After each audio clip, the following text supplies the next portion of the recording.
Good morning. Happy Saturday.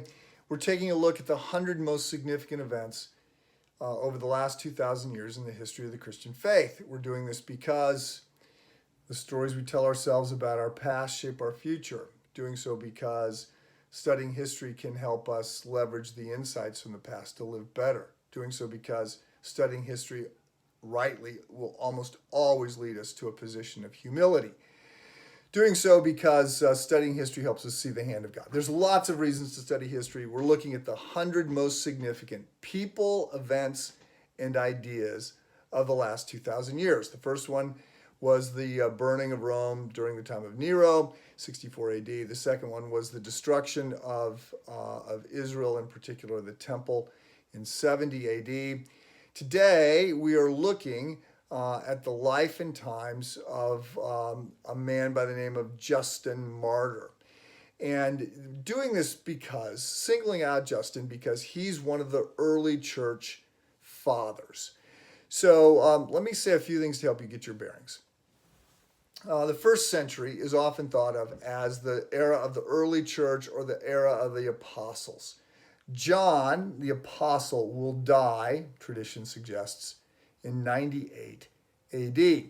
So the first century is generally described as the apostolic period.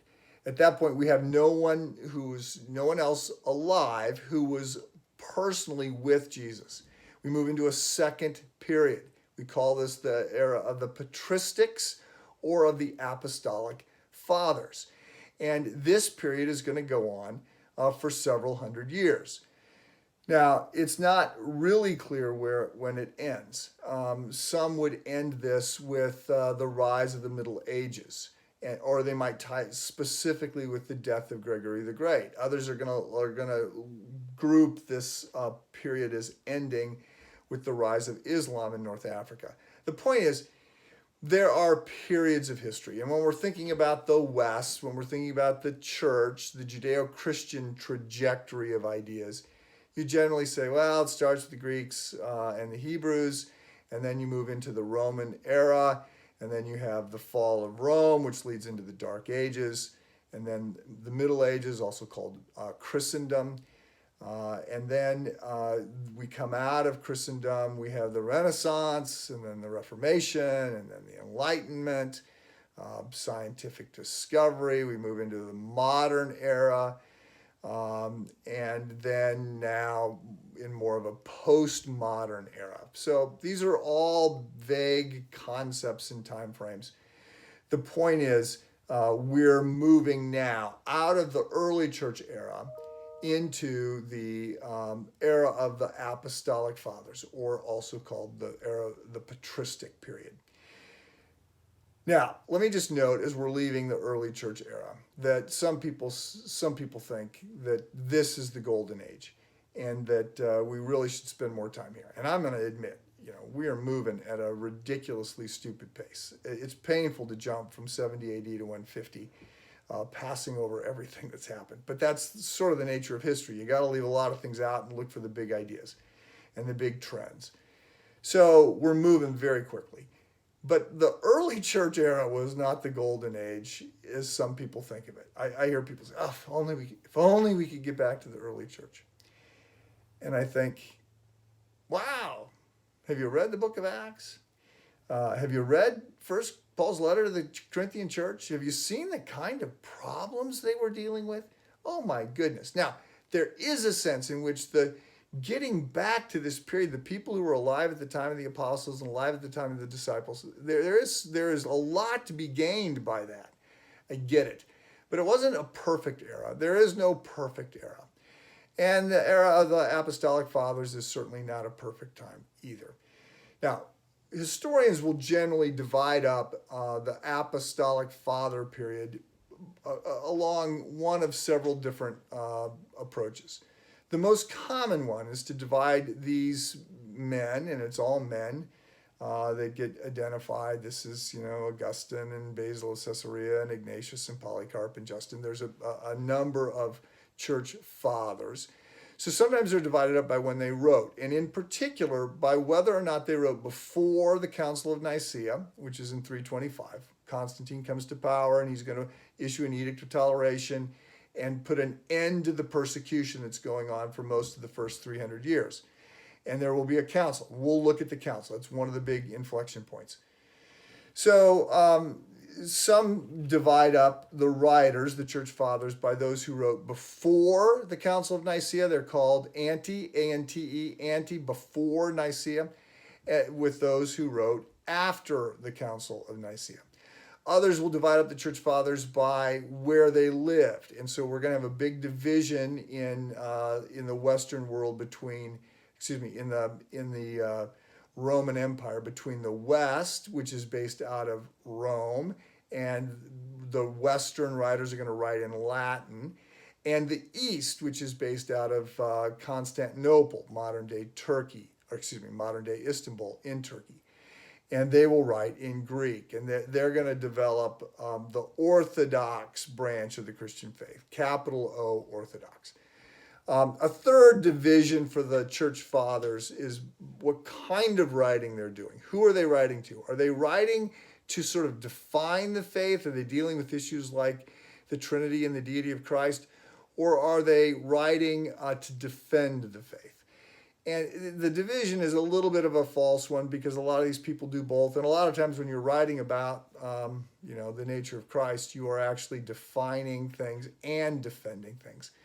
But in 1 Peter 3, we are told that we are to be ready at all times to offer a defense, an explanation, an apologia, that's the Greek word, an apology, apologia, of the hope that we have within us. And so there's a group of writers who write to defend the faith, and they develop early on. Today we think of people like Ravi Zacharias and C.S. Lewis, Bill Craig, Lee Strobel, Josh McDowell. These are apologists. They're sort of defending the faith against attack. Well, the first apologist is Justin, and he's writing to defend the faith against things like Docetism and Gnosticism and Marcionism and other of the early church heresies. So Justin is born in 115 AD into a Gentile family living in Samaria.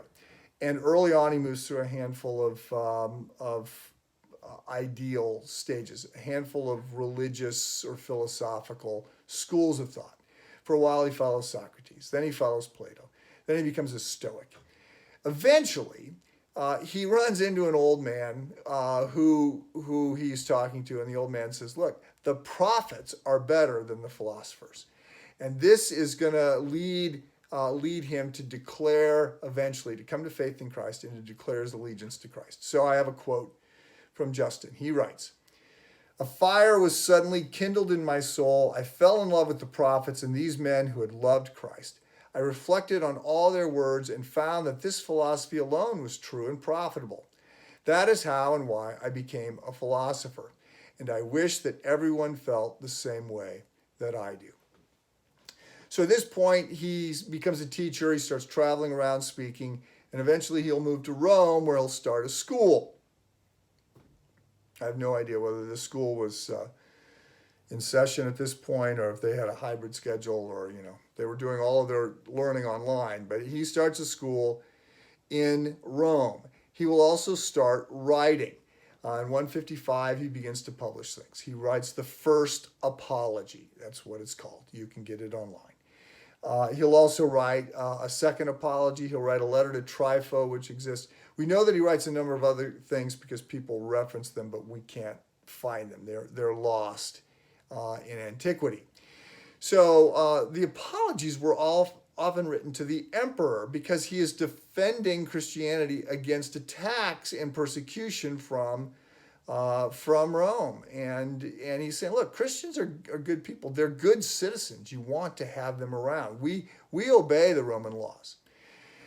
Now, Justin is noteworthy. I sort of profile him because, again, he's recognized as the first apologist. He gives us some of the earliest descriptions of what church life is like.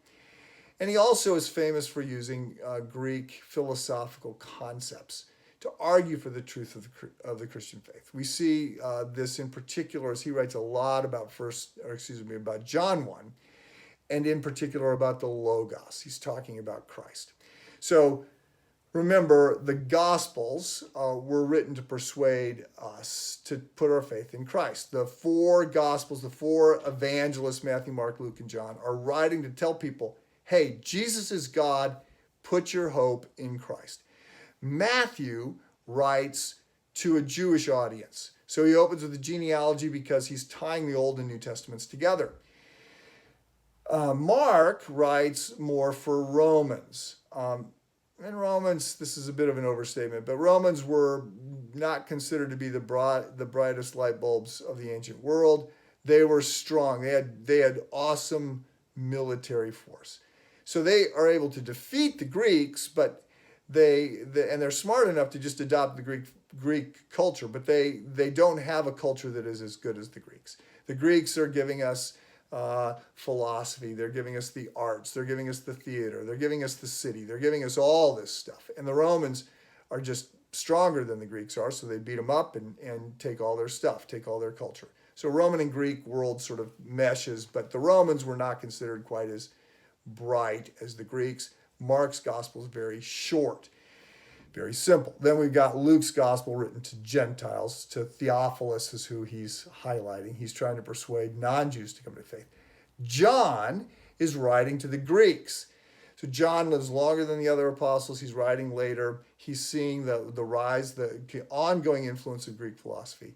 And so he goes right after the Greek philosophers, and he uses this word logos. So the logos is understood to be, it translates word, but it's understood to be this big defining concept. And Greek philosophy had played out at this point. And the Greeks couldn't figure out what the meaning of life was, what the purpose of life was, what humans were designed for, what our end, our teleos was. And so they sort of failed. They'd given up. And John comes by and he says, in the beginning was the Word, the Logos, the defining one, the one that gives us meaning and purpose and defines everything.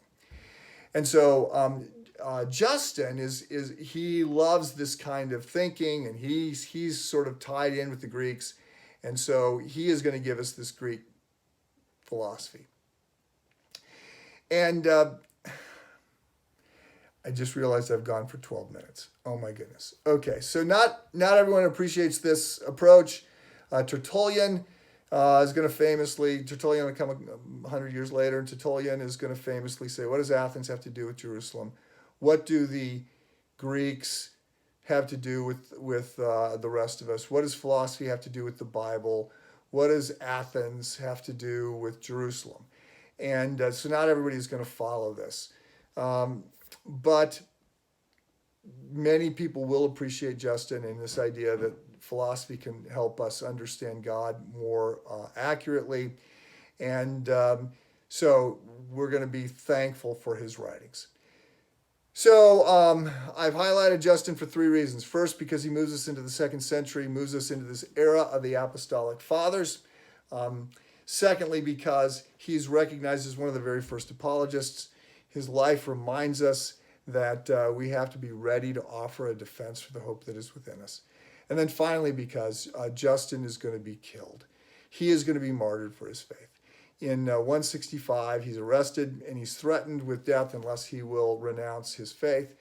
And he has to swear allegiance to some of the Roman gods. Christians were considered atheists because they only believed in one God. Everybody else believed in all kinds of gods. And Justin very famously said, no, I'm not going to do that. No one in their right mind would move from true belief to false belief. And so he's whipped, along with a half dozen others. He's whipped, and then he is beheaded. And so Justin the martyr is going to remind us that life is not always easy, but it will end well. I make this promise. Those who follow Christ, this all ends well because Jesus wins.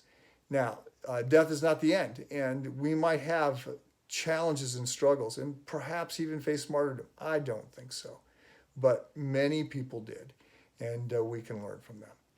So that's the third inflection point. Number 4 is going to be Polycarp, who's another church father and who is also martyred. See you next week.